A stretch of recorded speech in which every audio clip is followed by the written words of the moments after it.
Welcome back. We are talking about leafcutter bees, and today we are joined in the garden by Kenda Swartz, Oregon State University Extension Service Master Gardener. Thank you for being here. Thank you. So let's first start with, what is the honeycutter bee? The leafcutter bee. Leafcutter bee. Yes. Oh, the leafcutter bee is a special bee. It's got a unique feature. It has a mandible, and it cuts pieces of broadleaf plants, oval and circular shaped cuts for its nest. The oval shaped cuts line its nest, and the circular shaped cuts wall off each cell.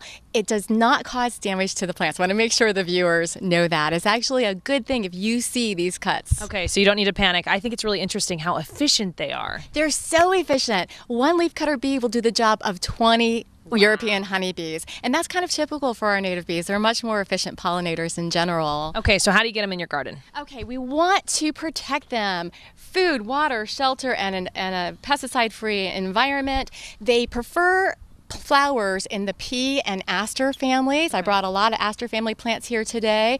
I also have a native goldenrod and a native sunflower. Go native if you can, but they'll love black-eyed Susans and coneflowers and tickseed. And I threw in lavender for good measure, because pretty much who doesn't love lavender? Yeah, the smell is so nice. Yes. Okay, and tell me about what this is. Okay, so what I do around my home, and by the way, if you live in an apartment or on acreage, you can help protect these bees. Really? And it's really important. Our pollinators are responsible for 90% of our wild plants and 1 out of every 3 bites of food that we eat. And our native pollinators are really vital, and they're on decline. So let's give them some water. I have these little... Anyone can do this. You're saying put this out. If you're in an apartment, just put it out. Put it out. Put some water in there. I put these beneath my soaker hoses. No maintenance. They fill up in the morning, and they're evaporated by the end of the day. So you don't have to worry about mosquitoes. Wow. That's great. That was my first thought, mosquitoes. Yes. Okay, the habitat. What is it? Habitat. So leafcutter they're solitary bees, which means they nest in tunnels or the ground for solitary bees. Leafcutters nest in tunnels.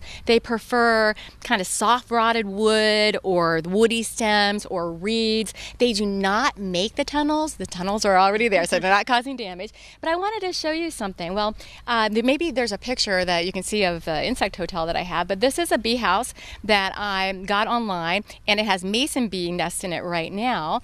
This is just bundles of reeds that you can get online if you want to help them yourself. When I prune my kind of reedy plants, I keep a good 10 or 12 inches, because as you can see here, there's a hole there, a perfect tunnel.